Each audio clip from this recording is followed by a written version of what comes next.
শ্ৰদ্ধা ৰাইজ, অৰুণোদয় কোনে পাব লাগে আৰু অৰুণোদয় কোনে পাব নালাগে তাৰ বিষয়ে ইতিমধ্যে আমি বহুলভাৱে চৰ্চা কৰিছো। মই আগতে কোৱাৰ দৰে অৰুণোদয় পাবৰ বাবে এখন বৈধ ৰেচন কাৰ্ড লাগিব আৰু কৰবাত যদি ৰেচন কাৰ্ড এতিয়ালৈকে আপোনাৰ হাতত আহি পোৱা নাই, আপুনি অৰুণোদয় আঁচনিৰ চূড়ান্ত সিলেকশ্যন হোৱাৰ আগলৈকেও যদি ৰেচন কাৰ্ড সংগ্ৰহ কৰিব পাৰে, তাকো আমি মানি লওঁ। ইয়াৰ উপৰিও অৰুণোদয় আঁচনিত সদায় আমি বিধৱা মহিলা থকা পৰিয়ালক অগ্ৰাধিকাৰ দিওঁ। বিবাহ বিচ্ছেদিত মহিলা থকা পৰিয়ালক আমি অগ্ৰাধিকাৰ দিওঁ। যি পৰিয়ালত দিব্যাংগ ব্যক্তি আছে, সেই পৰিয়ালক অৰুণোদয় আঁচনিত আমি অগ্ৰাধিকাৰ দিওঁ।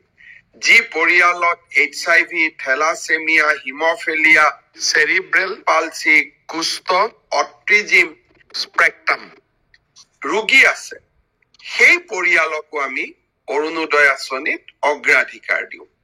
দ্বিতীয়তে, যিসকল মহিলা বৃদ্ধাশ্ৰমত আছে, যিসকল মহিলাই ভিক্ষা কৰি মানুহৰ ঘৰত খুজি মাগি খায়, তেওঁলোককো অৰুণোদয় আঁচনিত অগ্ৰাধিকাৰ দিয়া হয়।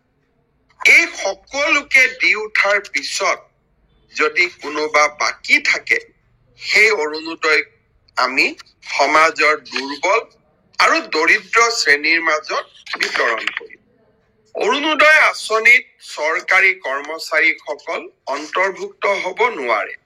আয়কৰ পৰিশোধ কৰি থকা ব্যক্তিসকলো অন্তৰ্ভুক্ত হ'ব নোৱাৰে। আৰু যি পৰিয়ালত 4 চকীয়া বাহন আছে, তেনেকুৱা পৰিয়ালো এই আঁচনিৰ অধীনত আহিব নোৱাৰে।